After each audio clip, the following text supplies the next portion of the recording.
Hi there, welcome to Modern Method for Guitar, the tutorial and playthrough series.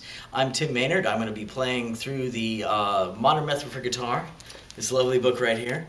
And I'm going to give you a couple of tips on how to play through a lot of this stuff. This is my original copy from back in the 80s when I learned to play from it. And it's a book that I use with my students, though it's not a first book that I use with them because it's got a pretty steep learning curve. But if you already play and you're looking to read and learn some of those basic fundamentals, this is the book for you. I use it for my students, and it's sort of obligatory that they learn to read music if they're still in high school and younger.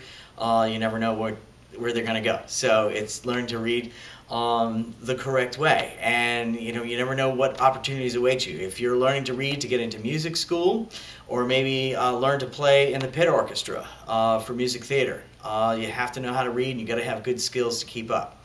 One other thing that I should mention, I am not endorsed or sponsored in any way by Berkeley Press, the publishers of this particular book.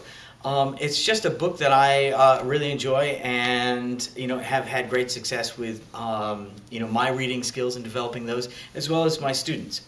So that's the legal jargon, and I guess I had to get that out of the way.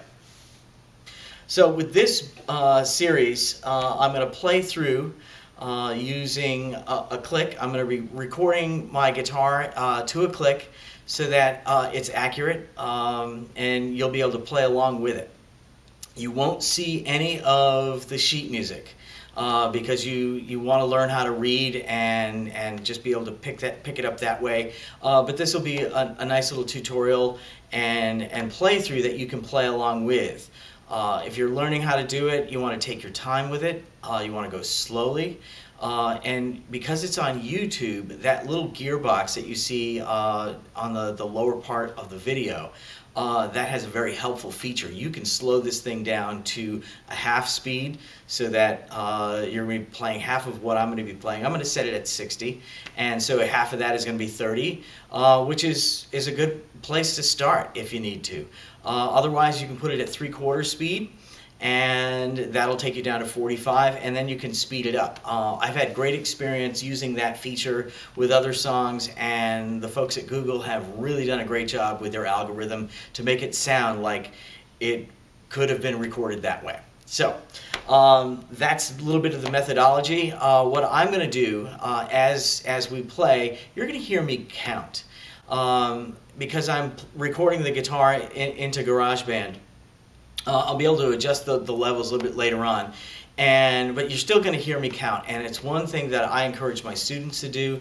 It's something as a beginning reader that I would encourage you to do.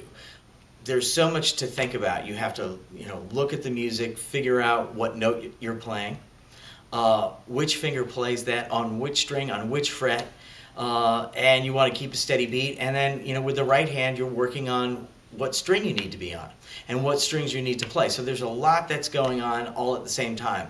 Talk about multitasking. You're doing it. Okay, so by counting out loud, that's an essential skill that you need to develop from the get-go, because it can easily drift away. In my 30 years of teaching, I have seen students that start with counting, and then as the music gets challenging, the counting drifts away, and then they're not counting, and then they get lost. And so it's something that you're going to hear throughout. I would encourage you to do it, encourage you to count out loud. I'm going to do it through this entire series. So get used to it, start doing it yourself, and you'll develop some good reading skills.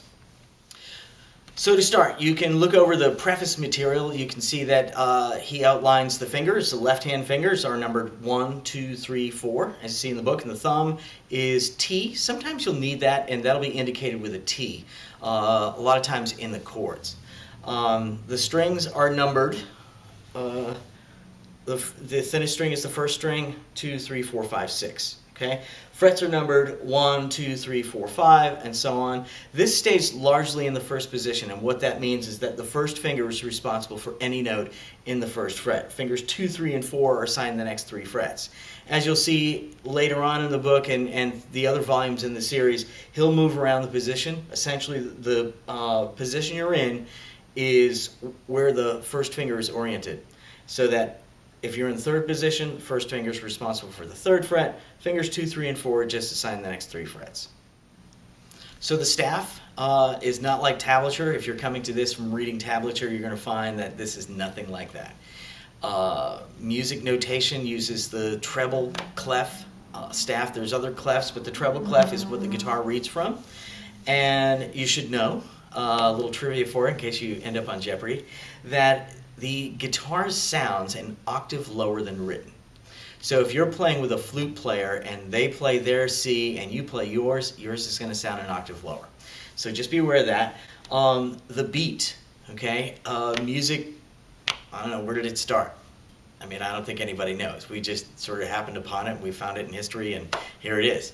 But I tend to think that the beat in music is a lot like your heartbeat. It can be fast, it can be slow, it's all kind of gradual in the changes, and that's a lot of times how music works too. But the beat, if you tried to count all of your heartbeats, you'd go crazy. So all of the beats are grouped into groups of 4. If you're in 4/4 time, that'll be the time signature that you'll see at the beginning. Kind of looks like a fraction. Top number is the one that tells you how many beats are in each measure. Measure is that section of the music that is divided by the vertical bar lines, okay? Called measures or bars. They're interchangeable. And you'll have durations of notes. A whole note will be 4 beats long. You'll hit it on beat 1 and let it ring through 2, 3, 4, just allowing it to ring like that. You can have what's called a dotted half note. And for now, just know that the dotted half note is worth 3 beats. The half note is worth 2, and the quarter note is worth 1. And it's all some sort of combination of these different rhythms to fill out each measure. You can only have 4 beats in each 4/4 measure, so you'll only count to 4, and it's essentially counting your way through each measure, going on from one to the next. So let's get started. The first one is this notes in the first position. There is just a sort of a walkthrough with the C major scale. So why it starts on C and not A, I don't really know. This is just what they told me, and that's what they told my teacher, and my teacher before that, and the teacher before that. So this is just how it's been passed down. So C, D, E, F, G, A, B, C, that's the first octave. And you might think of octagon, octave, it's 8 notes.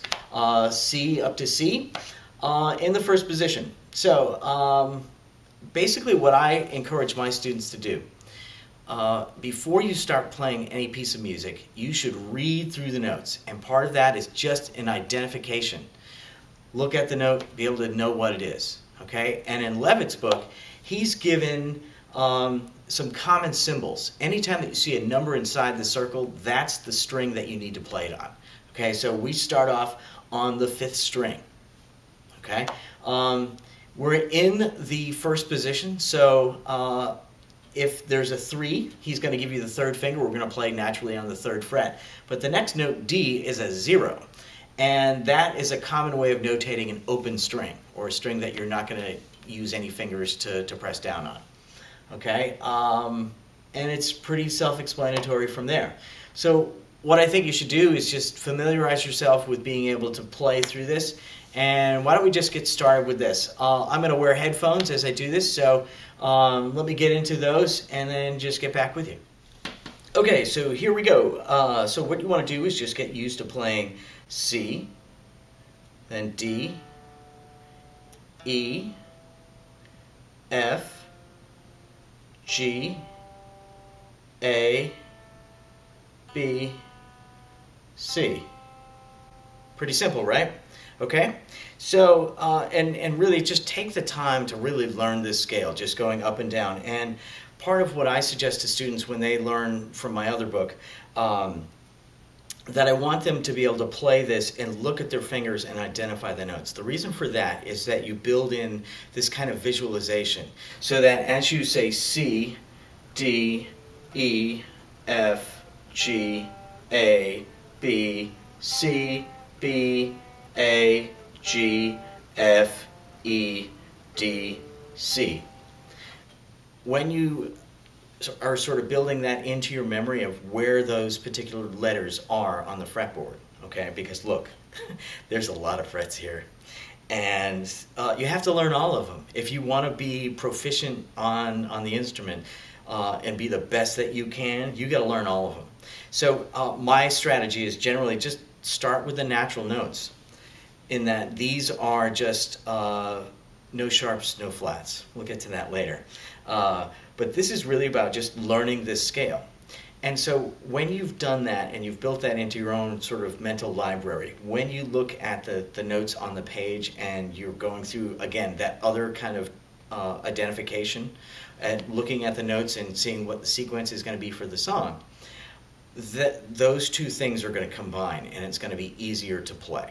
So it's a lot of prep work in the beginning, but developing good reading skills are going to pay off in the long run. Because if you want to read, it's like being able to read a book, right? You can go into any library, pull any book off the shelf. It's the language you read.